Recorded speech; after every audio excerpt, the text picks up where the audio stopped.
Good morning and welcome. My name is Val Darabell, class of 2012.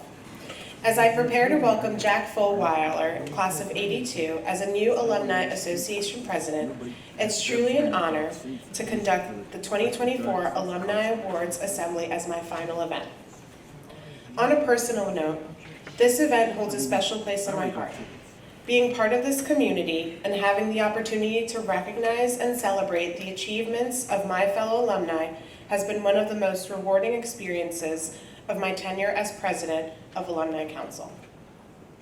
The dedication, passion, and excellence of our alumni never ceases to inspire me. I'm truly grateful for the connections and memories we have forged together. It stands as a testament to the spirit and dedication of our distinguished Juniata family. Each year, the Juniata Alumni Association honors fellow alumni during Alumni Weekend. This assembly is conducted for a year's work and a process in which many have participated. It begins with alumni, faculty, and staff who nominate classmates, friends, and former students. It continues with members of the Alumni Council Awards and Nominations Committee who have the difficult task of selecting our award winners.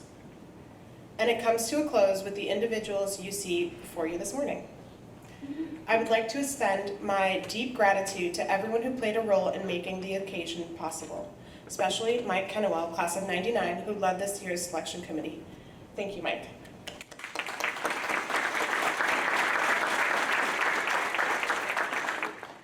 At this time, I would like to introduce Juniata Acting President and Provost, Dr. Lauren Bowen.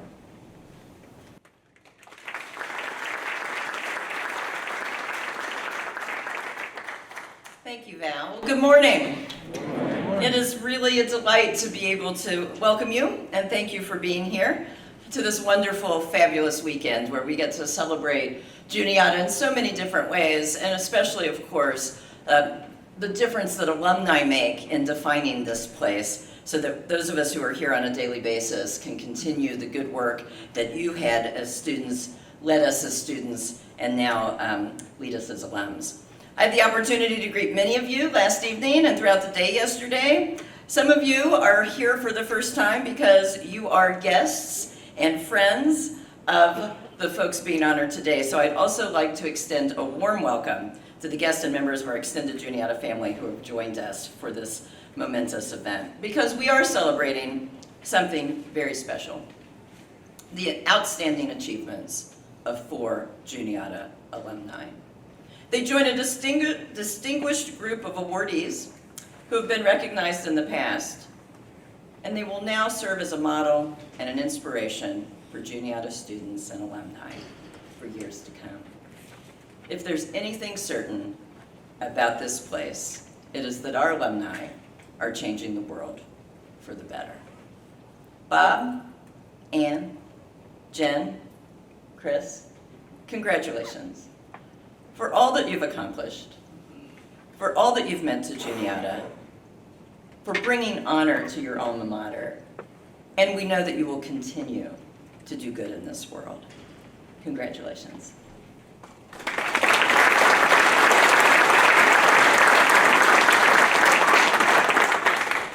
Thank you, Lauren.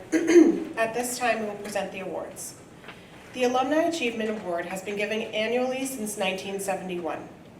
It recognizes those who have distinguished themselves over a period of years and who have achieved a pinnacle position in their chosen profession. The recipient of the 2024 Alumni Achievement Award is Robert W. Nairn, class of 89. Robert Knox will present this award.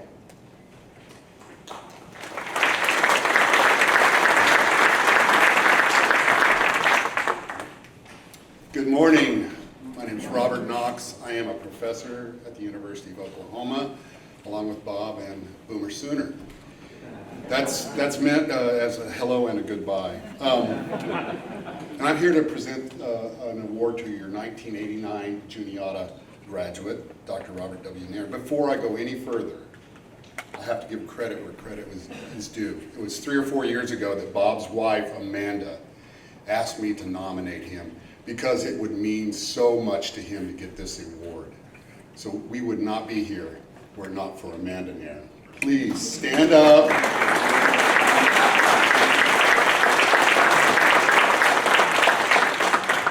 Okay, the promo material that Sarah sent to me had some really technical notes. It said, Dr. Nairn leads research on biogeochemical and ecological processes contributing to the metal contaminant retention and mine drainage, blah, blah, blah. In layman's terms, Bob and his research team, of which I'm part, designed systems to treat mine water pollution.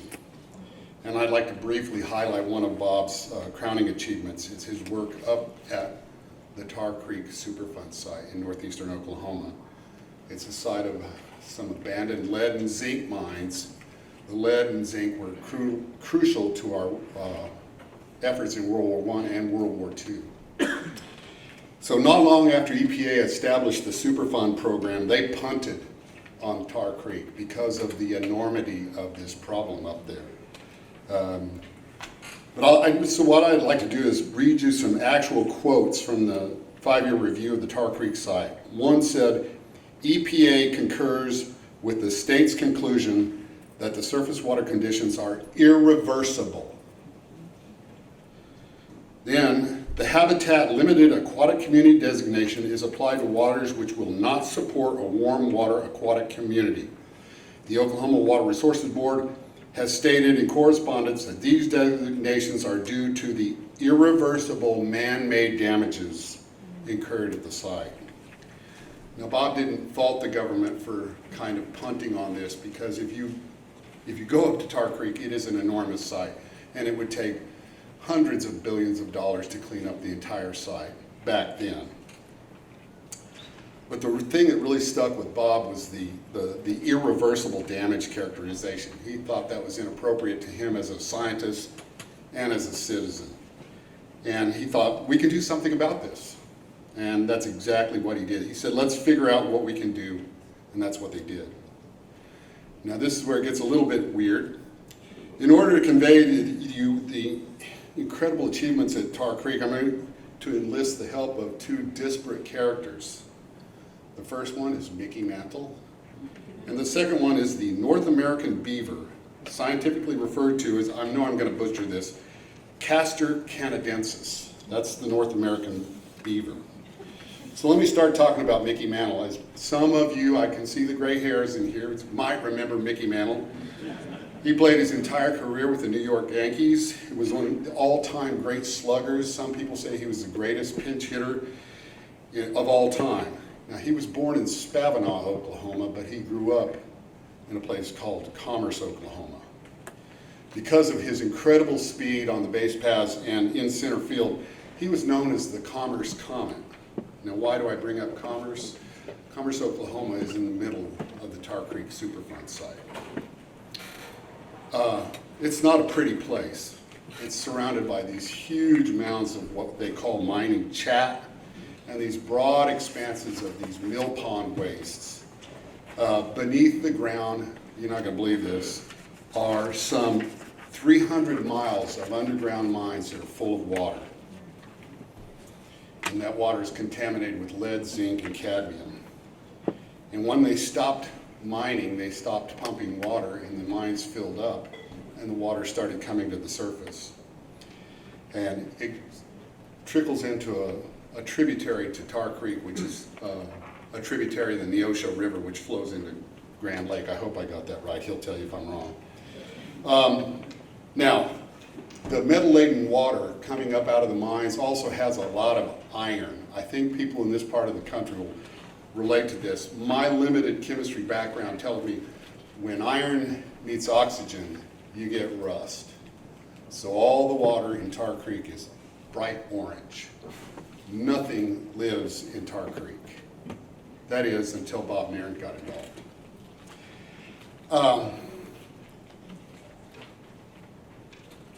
So the people up in northeastern Oklahoma are some of the poorest people in the entire state. They've been holding out hope for economic development. They've been told that someday they might have a Mickey Mantle amusement park. They're never going to have a Mickey Mantle amusement park. The conclusions that I've just read to you from the environmental regulatory agencies were just another kick in the teeth to the people of Commerce, Oklahoma, said they weren't going to do anything. And you can't blame the residents of Commerce for becoming somewhat jaded, especially towards those professing to help them with their environmental problems. The one exception is Bob Nairn. In my nominating letter, I told the selection panel to contact the regular folks up there in the northeast corner of Oklahoma. Call the people in Commerce and Quapaw and Pitcher and Cardin and ask them who is the one person they trust. And I knew the answer easily would be Bob Nairn, because I've been up there. I've seen him interact with people. He's the one person that told the citizens that he would help, and he did do that. So Bob and his research team, which I'm a part of, have designed, implemented, and continue to monitor 2 passive treatment systems up on Tar Creek. These systems collect that highly contaminated mine water coming up out of the ground, and then they use all natural processes to treat the water, just like Mother Nature would if we would let her. So they rely on renewable solar and wind and any power needs at the treatment system. That orange stained water has now turned to a more natural bluish green. And Bob Nairn has demonstrated to the people of Commerce that the irreversibly damaged can be successfully remediated. But what about our friend Castor canadensis, the North American beaver? This is my favorite part of the story. I don't need my notes for this one. Somewhat after Bob implemented the first treatment system and the water started clearing up, they noticed it stopped flowing. Now we need the water to flow. Well, it turned out beavers had moved in. I say that's Mother Nature telling you, you have done a wonderful job. Well, beavers aren't necessarily good for remediation, so now Bob and his research team have another environmental problem to deal with, those pesky beavers. You've heard the term busy as a beaver. It's true. You can't just knock over beaver dams. Overnight, they will rebuild them. So Bob is now working on a new technology. It's called a beaver deceiver. I will let him explain that to you.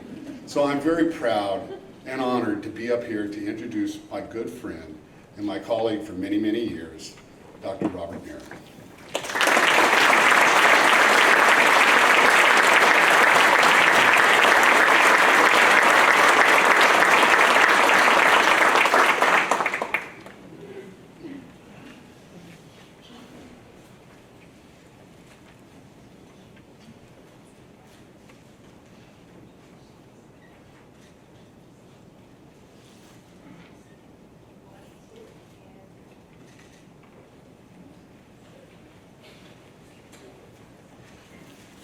Thank you all for being here, and thank you so much, Dr. Bob, for that wonderful speech. If anybody's interested in beaver deceivers, we can talk about that over a beer later this evening.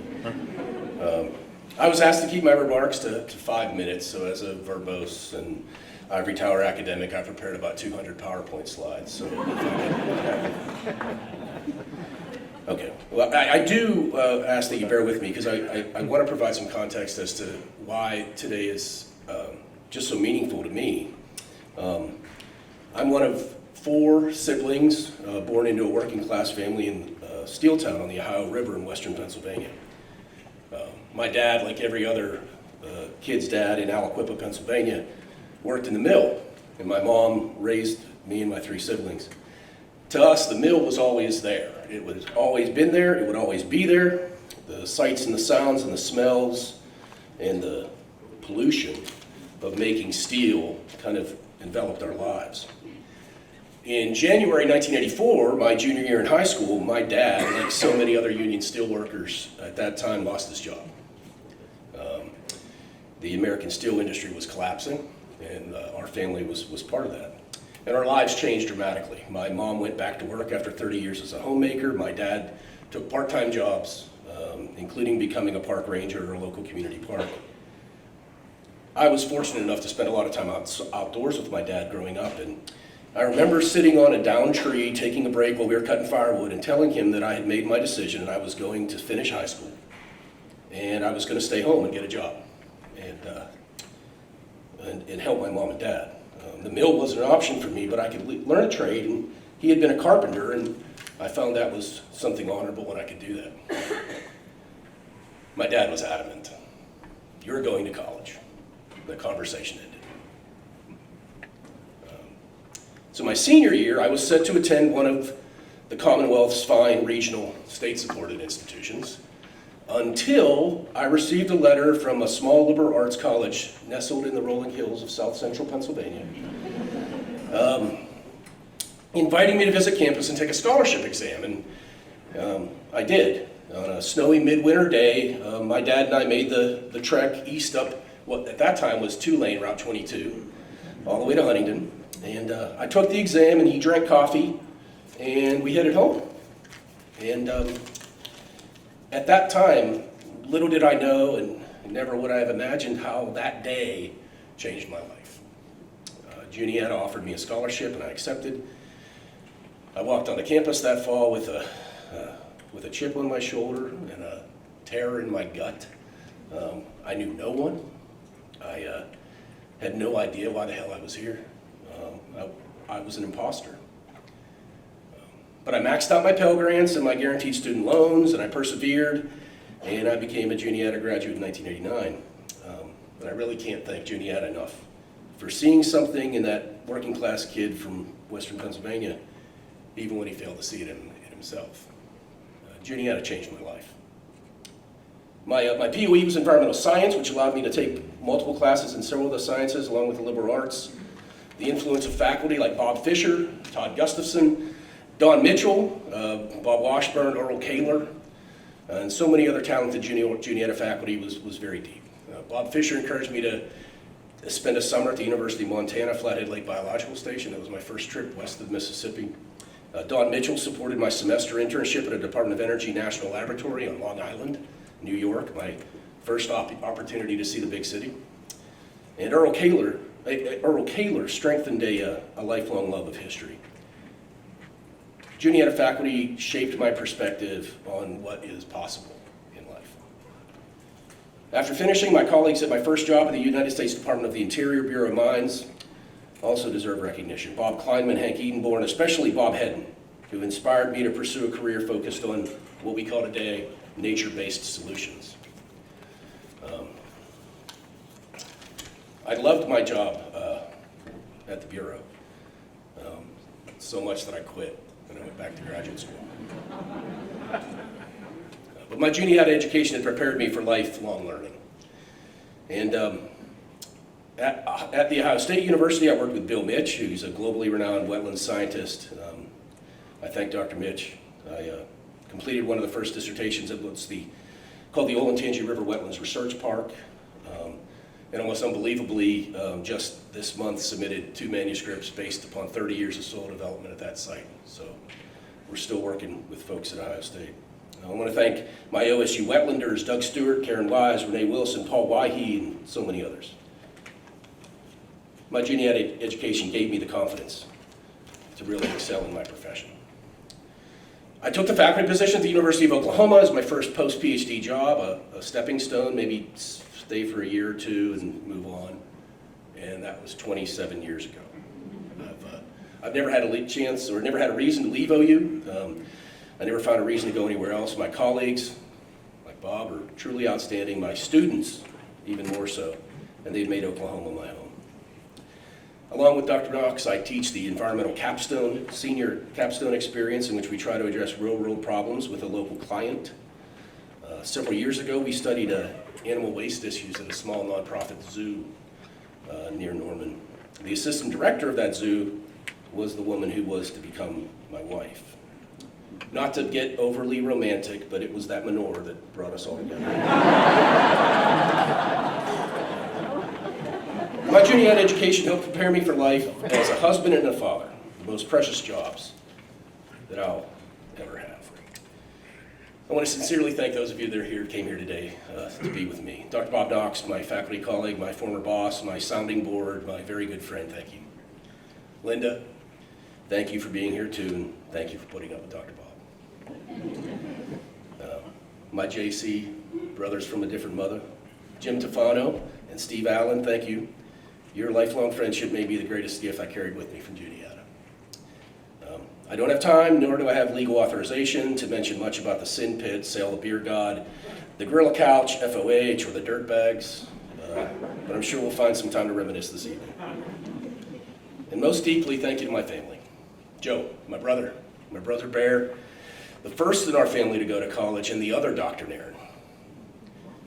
Thank you for always being there for me, and from lawn jockeys to mulligans. Terry, thank you for being here, and thank you for being part of our family. My sisters, Helen and Mary Ann, the girls as they were called in my family, your silliness, better referred to as blivetish blurtness in our family, was always something I could rely on when I needed it, and thank you for everything, and including the massive zucchini. My daughter Maria, you're the most amazing human being I've ever met. Watching you grow up into the woman you are today has been truly extraordinary, and I have no words. I'm so looking forward to everything you'll be and everything you do and watch you change the world. And thank you for learning to cut my hair during COVID. And that zookeeper with the manure problem, my lovely wife Amanda, you are the most intelligent and caring woman. I have no idea how you put up with me, but I thank you from the bottom of my heart. You're sweet to me, and I must be the luckiest man alive. You are the joy of my life. And my mom and dad, I'm so very proud to be your son. I wish I could hug both of you today, but I know you're here. So, thank you.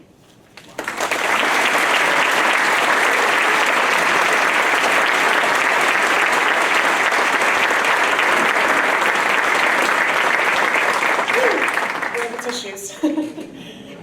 Congratulations, Bob. The Young Alumni Achievement Award has been given annually since 2000.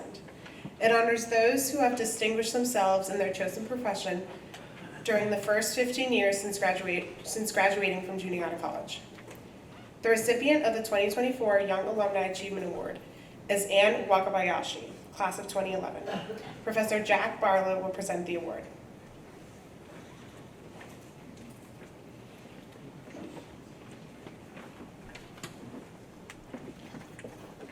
You didn't even make it 15 years. We're not ready yet. Good morning, everybody. So I'm here to talk a little bit about Anne, and then I will read the official citation. So Anne was one of our many students who came to college a bit uncertain of college and of herself. She came to Juniata from San Diego, California, which, as you may have noticed, Huntington does not resemble. And this was a bit of a shock. She flirted in her early years with the idea of law school after college, but wisely, she reconsidered when she realized that law wasn't all that interesting. To her, at least. She'd expected us to give her a roadmap. But we gave her a blank sheet of paper and a set of tools and said, go for it. And it sometimes takes time for students, and it did for Anne, to realize that we'll not be giving them the answers. And to realize that first they need to give themselves permission to move on or to explore or to find their thing. And I think this is one of the things we can and do help students with here at Juniata. But Anne did give herself permission to explore after she studied abroad in the Czech Republic in her junior year. And she returned for her final year assured and confident, but most importantly, a bright, talented young woman with her own permission to follow her interests, her passions, her calling, rather than just find a job. And she never looked back. Well, what is that calling? I hope she'll forgive me if I express these in my terms rather than hers, because I don't think I could do justice to them. But you see, we come at this from very different sides. I look like the founding fathers, right? Anne doesn't, even with the powdered wig, she doesn't. And I'm sure Amy is grateful that she doesn't wear the wig around the house. I tick all the boxes, you see. I'm straight, I am middle class, college educated, white, Protestant, and male. and is middle class and college educated, but after that, the boxes get fewer, right?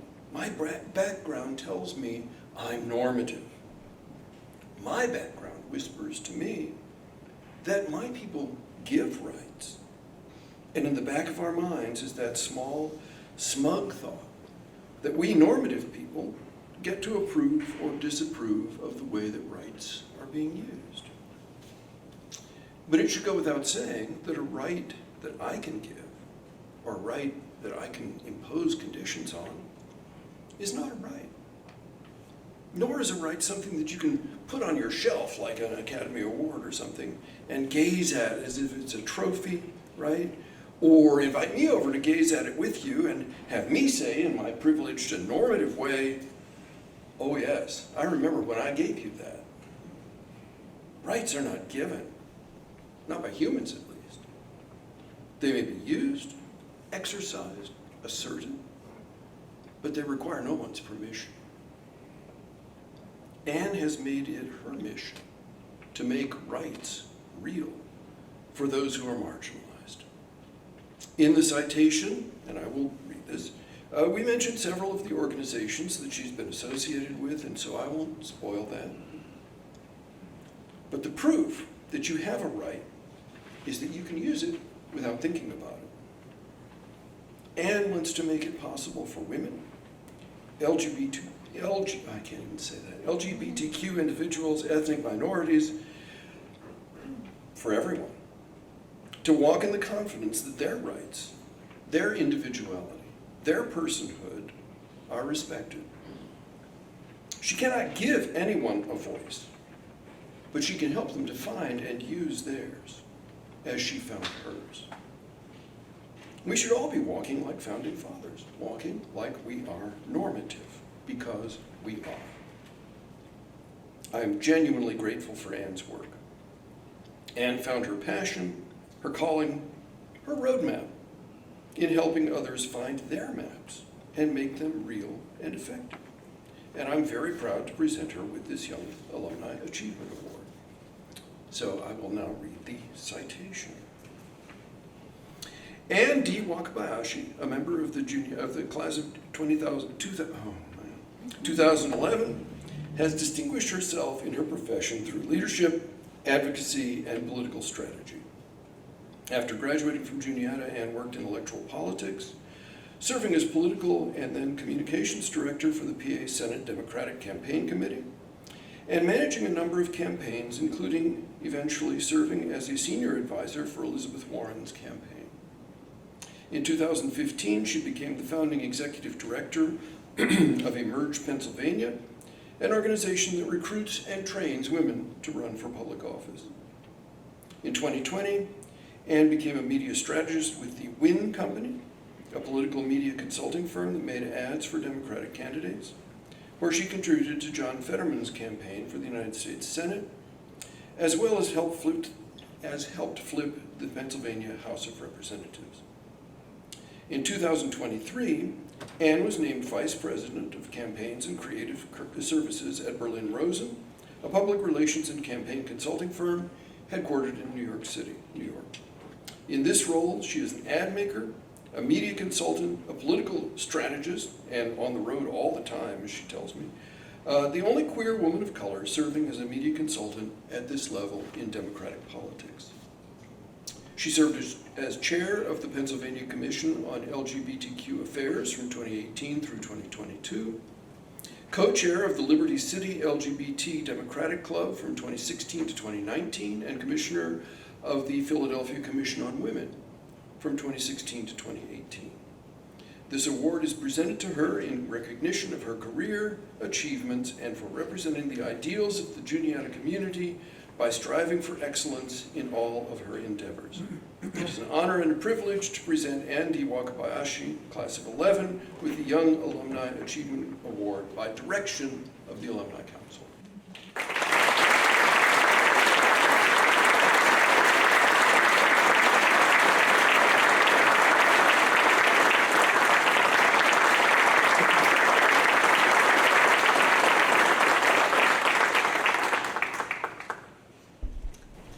I don't know how I'm supposed to follow that, Dr. Barlow.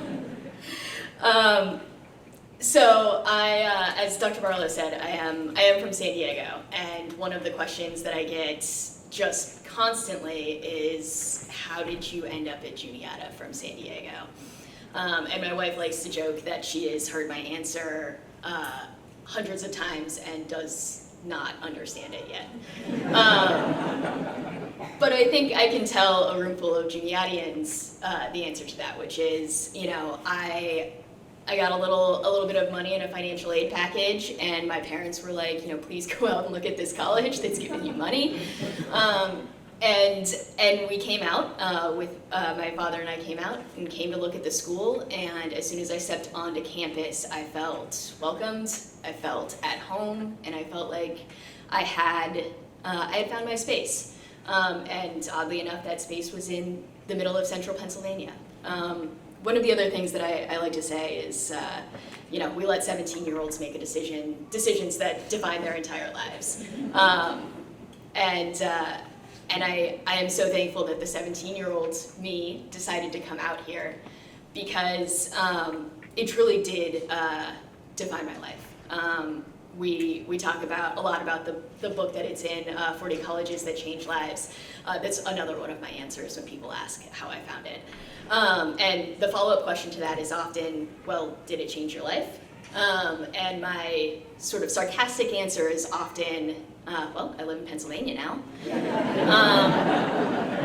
However, that answer really doesn't do justice to the way that Juniata did change my life.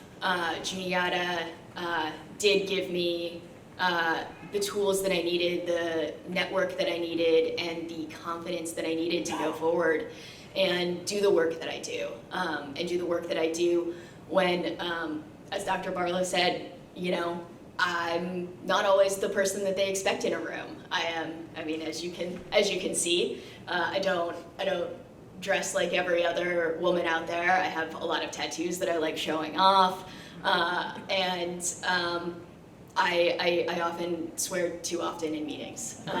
So I am not often what people expect, but I've learned that with the confidence that Juniata instilled in me, with the things that I've learned, and with the confidence that I have in what I bring to the table, that I learned here, I was able to make a career for myself and find a way to make a difference, and instill in other people that confidence. One of the proudest pieces of work that I have done is running Emerge Pennsylvania, which was an organization that recruits and trains women to run for office. And not just because that's how I met my beautiful, wonderful wife when she ran for office, but because it was my opportunity to give back in the way that I felt that Dr. Barlow and Dr. Plain and Dr. Nagengast supported me, because it wasn't just in the classroom and it wasn't just in the training space that I was imparting, how to run for office to these women and the nuts and bolts of how do you knock on doors and how do you raise money, right? It was supporting their whole selves, because much like as we go out into the world as Juniatians, we are using skills in our whole world, in our families, in our work, and in the way that we give back to our communities. And so I was learning how to train women and train their whole selves. How do you prepare your family? How do you prepare yourself? How do you think about this fully? And I am thankful every day that I had the Juniata education and had the leadership and the experience with the professors that I had here, who wanted to educate our whole selves and teach us, give us the tools, because that's exactly what you did, is you gave us the tools that we needed to move forward. And it's what I've always wanted to do in my work, is give folks the tools, the rights, the tools, the opportunities.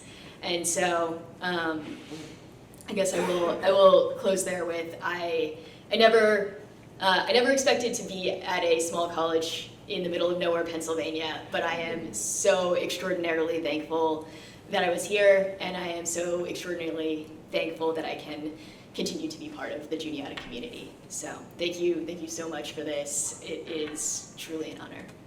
Thank you.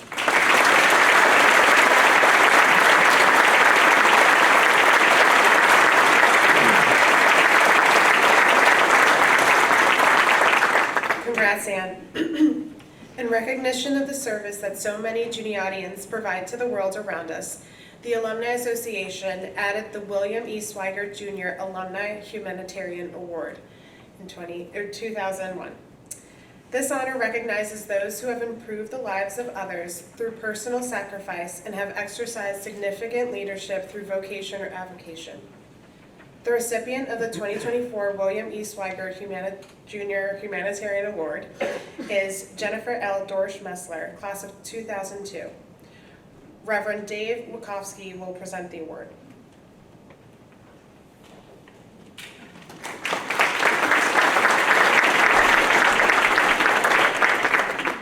Good morning.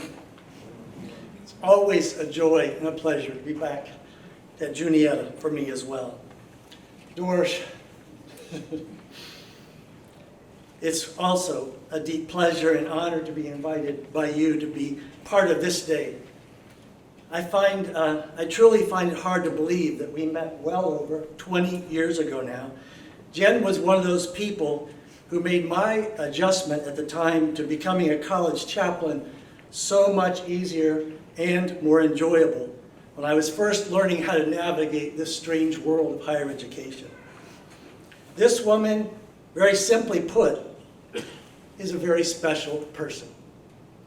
She is a person of commitment in so many ways, a person of faith, of patience, and as anyone who has ever met her knows, a delightfully strange sense of humor as well. I could talk a long time about our biggest shared experience during her college years, the trip to Costa Rica that we took right after your graduation, right? Where we hiked across more than half of the country, often in a steady rain, because for some unknown reason we chose their rainy season to take a hike. But we did. And we were living off the land and growing beards. Well, okay. She didn't grow one. I grew my beard there during that hike. And have kept it. It was a special time.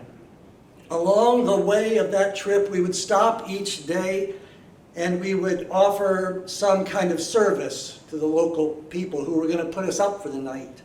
And we would spend time learning from the local farmers and villagers who themselves had already learned how to live a simple but satisfying life. It was an amazing time for us. It was one of those powerful college experiences that I think helped shape the work that she continues to do today.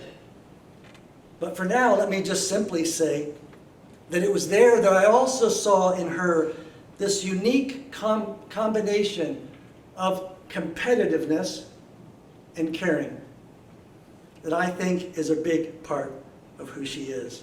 She was always pushing to be sort of at the head of the pack when we were hiking up the mountains. Wanted to be right up there in the front as we hiked through the rainforest, and yet at the same time, she was always checking on the rest of us, making sure that everyone was doing okay. It's a wonderful balance to be doing your best, striving, and yet at the same time looking back and continuing to care and reach out to others. But I think it speaks a lot to who she is. And even then, I remember spending a lot of hours sitting around dreaming with her and the other students about the way that her faith would then also meet the goal of her desire to serve others. She has always been ready to serve and eager to learn. And the career path she's chosen, I think, has done just that. If ever there was a job that fits the description of herding cats, the Brethren Disaster Ministries job has to be in the top 10 on that list somewhere, I'm sure. The Brethren Disaster Ministries network that she heads up is built on the shoulders and the commitment of an amazing group of volunteers, many of whom have been part of this unique service for many, many years. Volunteers flow in and out of disaster sites from over 24 different districts within the Church of the Brethren. And the sites themselves pop up when there is a need, disappear and move on to another site when a new need comes along and that job there is completed. These are folks who come out to try to serve those who have lost everything often. I was trying to think of a simple way to sort of concisely say how I sort of see the work that she does, and the one that popped in my head was the job of a provost. Why, you ask? Well, I think because the people that Jen has to try to coordinate and work with are generally people who have a lot of knowledge about their job. A lot of them have been doing those jobs a long time. And yes, she has to deal with new people coming along at the same time, juggling both ends of that spectrum. They are people who typically have a very strong opinion of how the job should be done. And they're often people who don't really want your opinion about how to do the job better. Thank you very much, ma'am. Fair?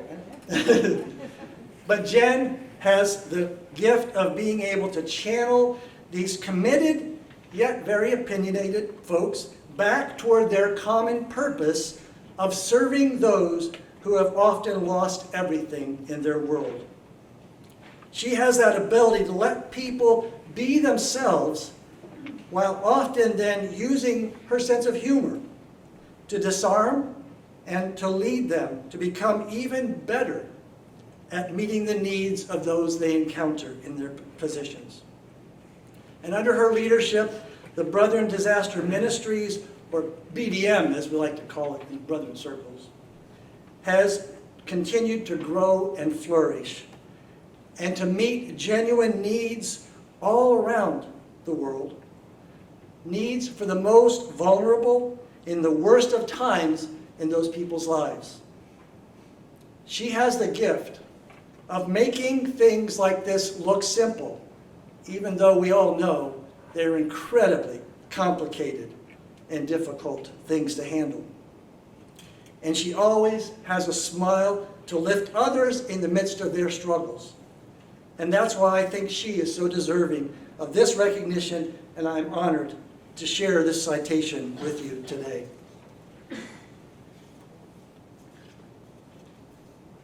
The citation reads,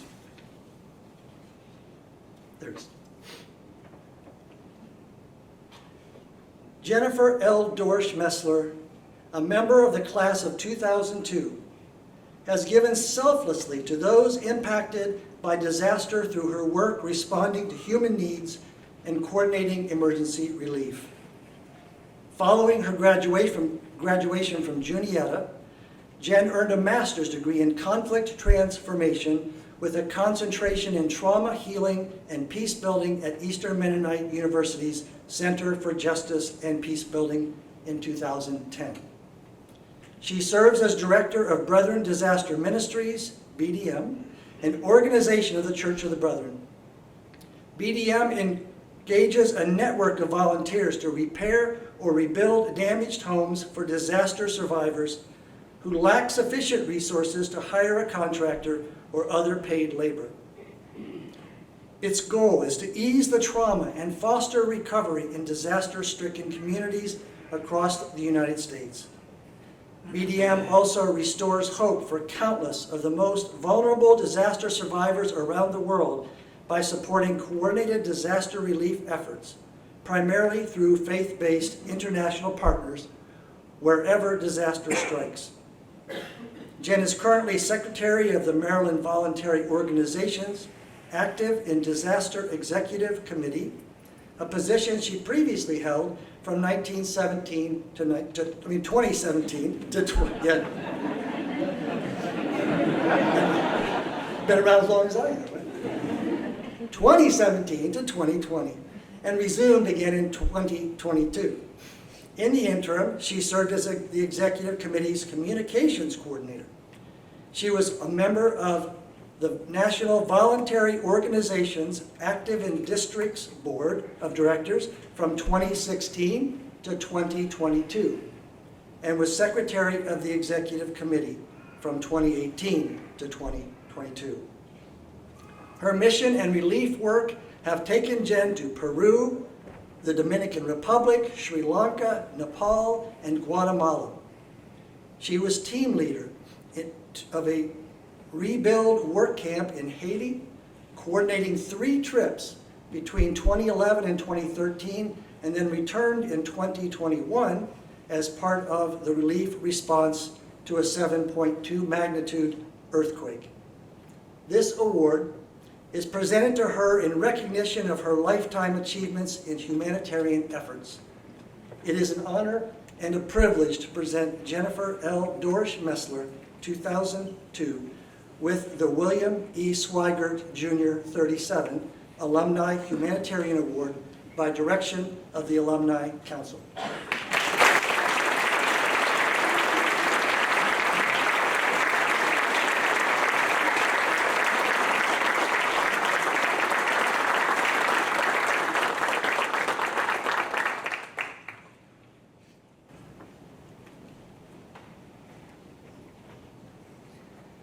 I've turned off all the tornado notifications on my phone, so they won't go off.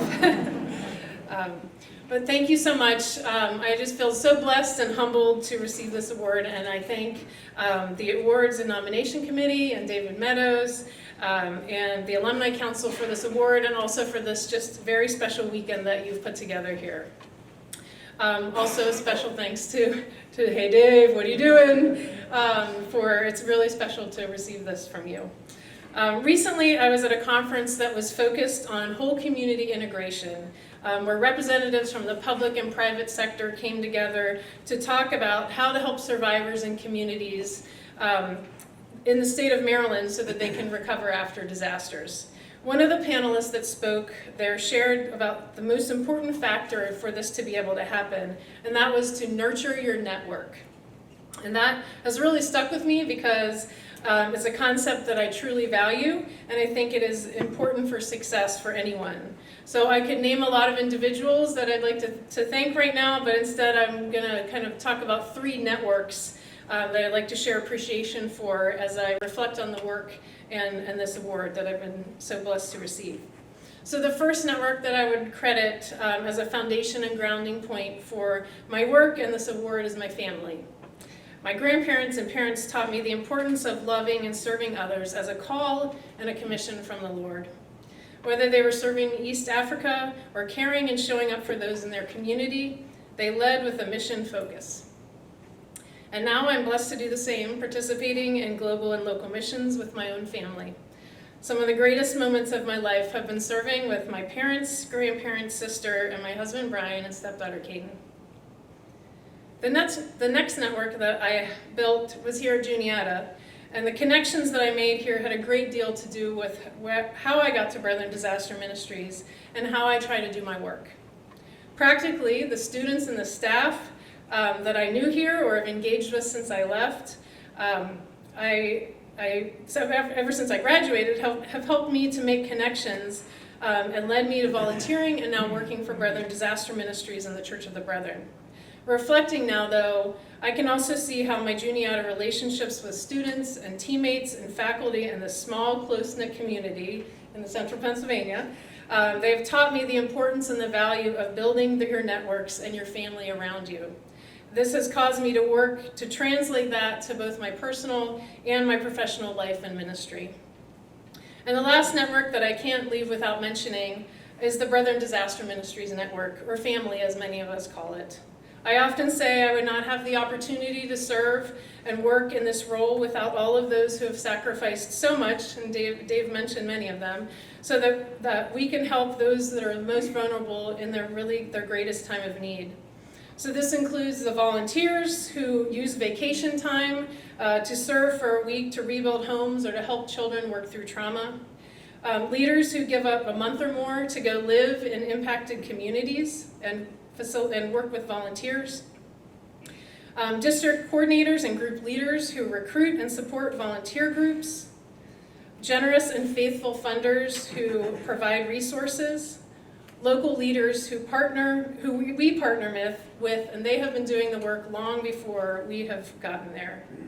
Fellow Church of the Brethren staff, other partners with other denominations around the country that we work with in order to be able to have our ministry, and those who pray without ceasing for our work and our ministry together. My piece of this work is possible because of this network, and I will say here that every one of those categories I've engaged with a Juniata grad. So thank you again so much, and blessings to all of you in the JC Alumni Network that are here today. Thank you.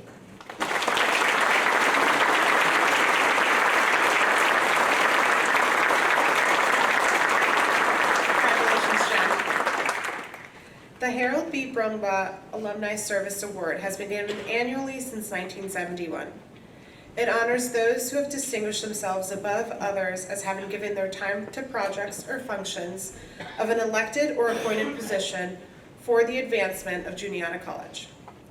The recipient of the 2024 Harold B. Brumbaugh Alumni Service Award is Christopher Gahagen, class of 1994. Mike Lehman, class of 94, will present the award.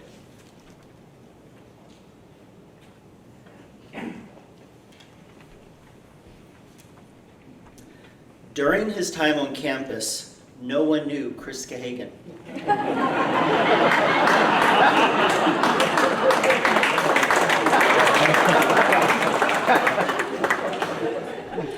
That is because his high school nickname migrated with him to Juniata College and surfaced during his pre-freshman year band camp. While the world had one-name megastars, Madonna, Prince, Cher, Bono, and Oprah, the Juniata College class of 1994 had our own one-name superstar, Gandhi.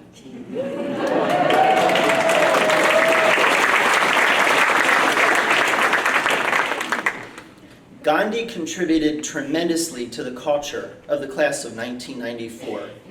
He helped clinch 3 wins at homecoming lip sync. One year portraying Greg Brady in full polyester jumpsuit, doing dance moves to Time to Change. He was pivotal in 3 back-to-back all-class night wins, once starring as Batman, wearing giant bat wings swarming around the stage. And it is no surprise that during his junior year, Chris was appointed to a brand new position by Student Government President Brad Halbert, Student Government Ombudsman. Now, ombudsman is defined by the Merriam-Webster Dictionary as, quote, an individual affiliated with an organization or a business who serves as an advocate. In this early volunteer role, Chris demonstrated a natural ability to advocate for Juniata, the students, the faculty, the staff all across campus. And I must say that I think Chris knows more facilities, food service, and security staff members here at Juniata than anyone. And Chris also had a natural ability to advocate for the culture of Juniata College. Now, as a side note, Chris spent some time as an undergraduate working for H.B. Brumbaugh. He entered data on the art collection into the VAX system.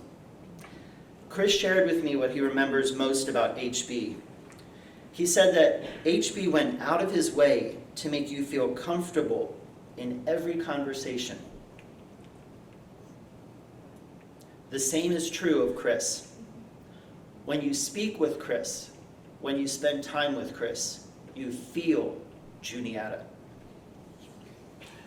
Since then, Chris has officially done many things for the college as a volunteer.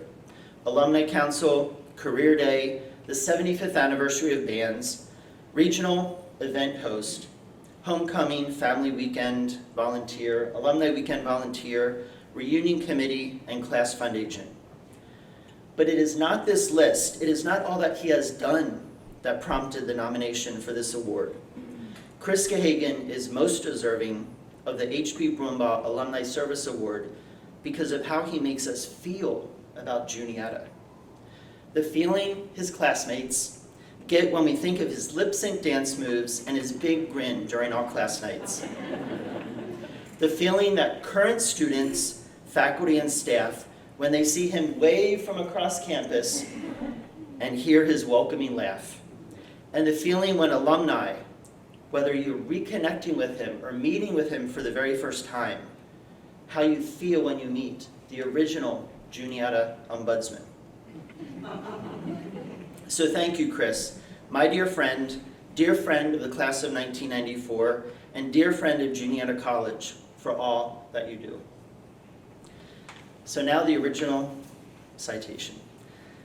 Christopher W. Gahagen, a member of the class of 1994, has provided selfless and unwavering service to his alma mater with contagious energy and loyalty. Following graduation, Chris began his career in environmental safety, working for D.C. Goodman & Sons Incorporated in Huntington. Subsequently, he has held positions at several organizations throughout the country, including his current role as Vice President of Health, Safety, and Environment at PowerSource, Inc. in Durham, North Carolina. Through it all, he has maintained close connection to Juniata. Chris has been an integral part of the class of 1994's reunion committee since 2009, when the class celebrated its 15th year reunion. He continues to serve joyfully as the class gathers to celebrate its 30th year reunion. From 2010 to 2013, Chris served on the Alumni Council, providing leadership as a member of the Executive Committee and the Awards and Nomination Committee. Since 2014, Chris has spent countless hours assisting the Alumni Office team in preparation for Alumni Weekend and Homecoming. He often takes a full week of vacation to provide support during the days leading up to the event. Since 2016, Chris has encouraged his classmates to give back to Juniata as a class fund agent and class engagement officer. In addition to his leadership in fundraising, he has personally invested in the future of Juniata as a member of the 1876 Society for more than a decade. Chris has helped to recruit future students by representing Juniata at college fairs, including Colleges That Change Lives events. He has also mentored current students as an employer representative at Juniata's annual career fair, a participant in student networking dinners, a member of the Juniata career team, and as a guest speaker on campus. Chris has worked tirelessly to promote synergy between students, alumni, faculty, and staff, ensuring that all feel connected to one another and with Juniata. His devotion to the college appears not only in his myriad of volunteer activities, event hosting, and philanthropy, but in the way he makes people feel about his beloved alma mater. Chris conjures in others the Juniata spirit that continues to make this community a vibrant and welcoming place. This award is presented to him in appreciation and recognition of all that he has done and continues to do for Juniata. It is both an honor and a privilege to present Christopher W. Gahagen, class of 1994, with the Harold B. Brumbaugh class of 33 Alumni Service Award by direction of the Alumni Council.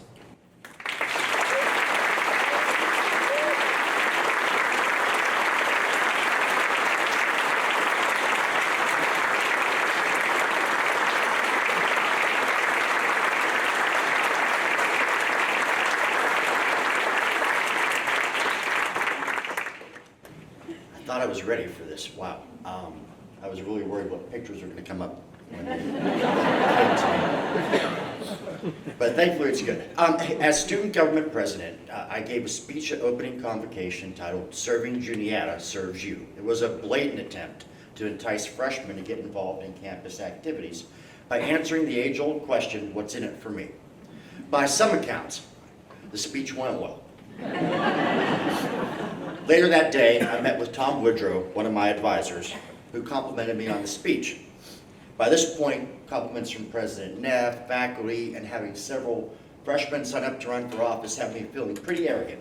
So I had to know, what'd you like about the speech?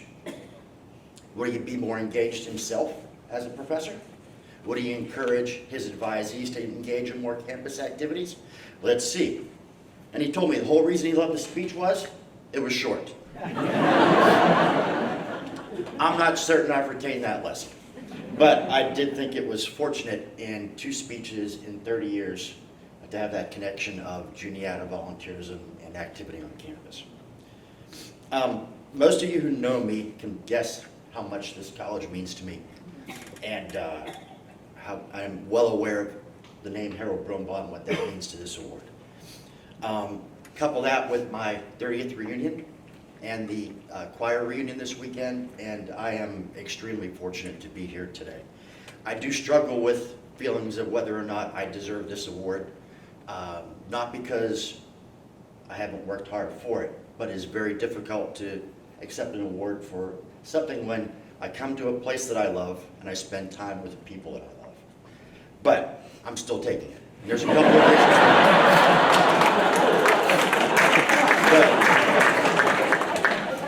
the first is my award collection is only a 2nd place trophy at a karaoke contest for new hired safety professionals at BASF. So it needs an upgrade. More importantly, I'm the product of people that did for me everything that we ask of alumni, parents, staff to do for others. And I'm going to try to take a little bit of time to point out some of those individuals, many of whom may never have this chance for recognition. The last thing I'll say before I close off is I have put in some sweat equity here. And so I will take that opportunity to encourage all of us, myself included, to reflect on our level of engagement at Juniata and see where that leads us. All right. Thank yous quickly. One is my wife, Chanel, who doesn't just tolerate my time here, supports it and encourages it. My children, Alex, Gracie, and Mary, who are reconciled with the fact that they share me with Juniata, and then at least one of them has to attend here. I think of Walter Wojcik, class of '93, fellow Shade High grad. Came early my freshman year, spent the week with me every night helping me transition into a college life, but it didn't end there. He's the one that helped me meet Harold Brumbaugh. He's the one that encouraged me to get involved in campus activities, and even years later tried to get me more engaged as an alum. The biggest thing that I can attribute to Wally is he's the reason I'm sure that I was on a reaccreditation steering committee for 4 years. Why would he bring that up?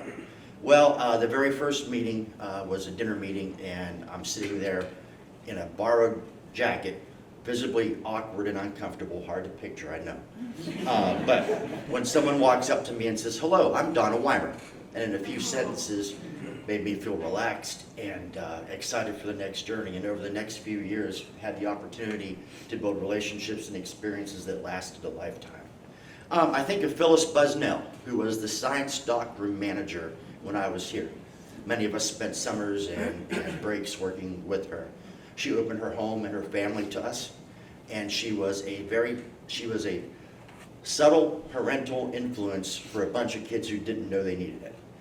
And when Phyllis passed away not long after my time here, the science faculty got together and said, there are students who need to know and be prepared for this. And I was fortunate to be one of those and was able to come back and be here for her services. But I thought, how many schools would have done that? This is before cell phones, before social media. How many schools would have done that for a staff member? Not many. And so it's one more reason why I'm proud to be here and in a volunteer capacity. I promise to move it along. I apologize. I joined choir halfway through my junior year and immediately felt overwhelmed and like I didn't belong. Not because I couldn't learn, but I was worried I was going to drag down the group.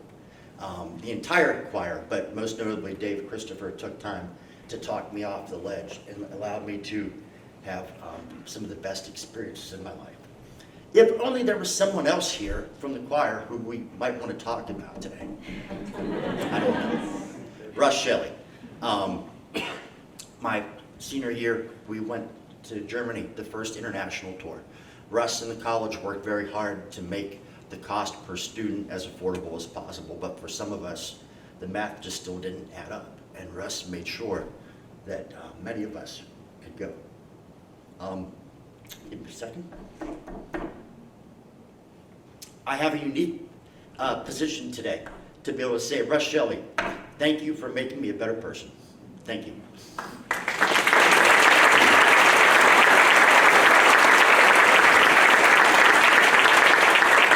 I have to say Linda Grove works for Parkhurst.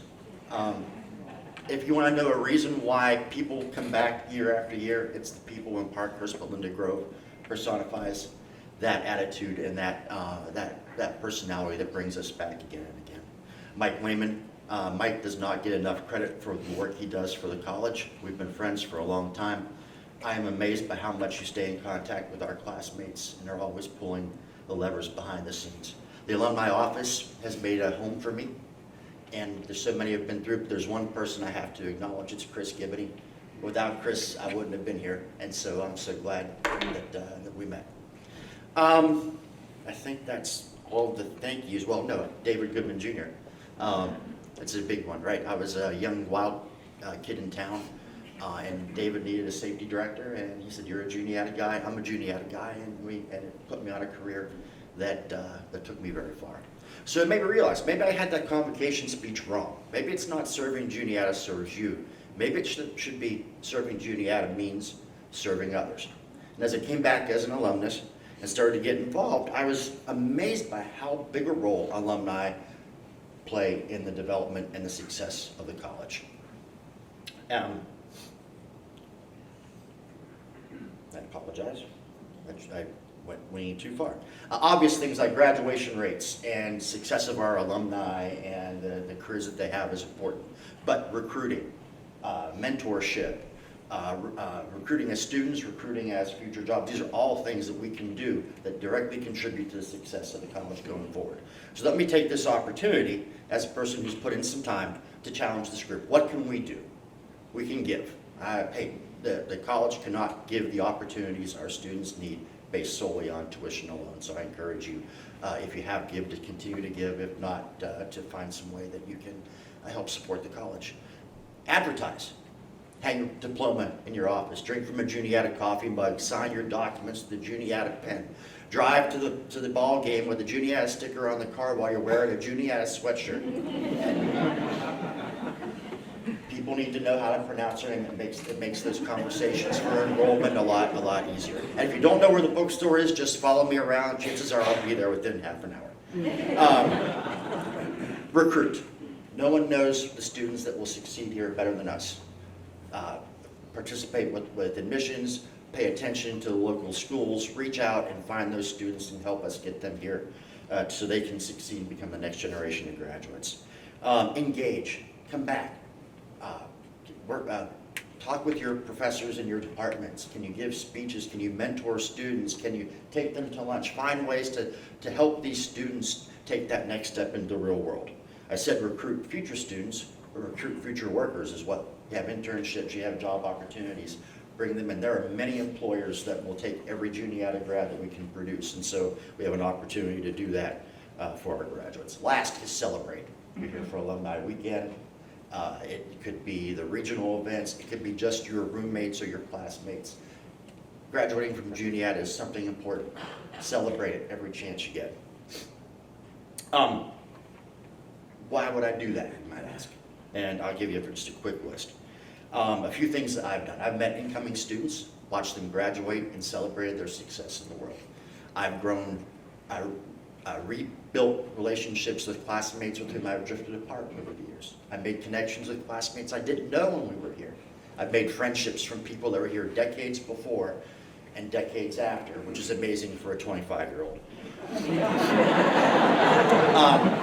I've helped make strategic plans in the Alumni Council. I've helped select past award winners on this stage. Now for some fun stuff. I've been told by a college president I was dating above my league. It was a joke, but he was right. I'm a Juniata grad and I'm smart, so I married above my league as well. I bought a truckload of wine using a college credit card, talking about coming full circle. I had a name tag, great. So, I've met people that have celebrated my successes and achievements in life and have been there when I've needed the support. In short, I've had memories and experiences that rival my time as a student. The last thing I wanted to say, and I wasn't sure I was going to say this, but I think I will. I don't talk about it often, but this was not a foregone conclusion back in 1994. I was a bit wild. I failed to pay back the generosities or pay forward the opportunities that were given me. I allowed relationships to fade. And I convinced myself that the college is probably happier not to have Chris Gahagen around. And so, it makes no sense, but that's what you talk yourself into at times, right? So after 15 years, I dipped my toe back into campus, fully expecting someone to say, "What are you doing here?" And of course, that wasn't the case. Instead, I found my Juniata family waiting with their arms open. I just didn't realize how much larger and how much more loving that family is. So, someday, someone like me may come asking you to do something new or enhanced for the college. And you may be saying, "What's in it for me?" I can tell you I had the answer right all along. Serving Juniata serves you. But thank you.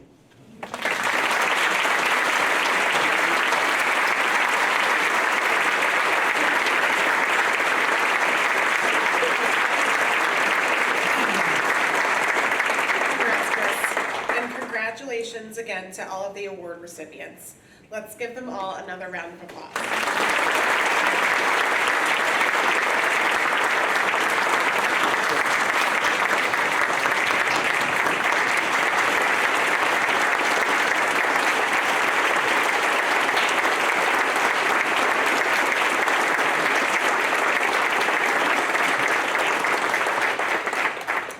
One of the greatest honors of serving on Alumni Council is having the opportunity to learn and meet the amazing individuals who are nominated for these 3 Alumni Awards. In the next coming weeks, I encourage you all to think about the Juniata alum that you may know that deserve recognition. Using the information in your program, please submit their names to the Alumni office so that the Alumni Council might consider them in the future. Thank you again for joining us during this special occasion. As we close today's program, please stand as you're able. Professor Russ Shelley will lead us in the alma mater, which is in the back of your program.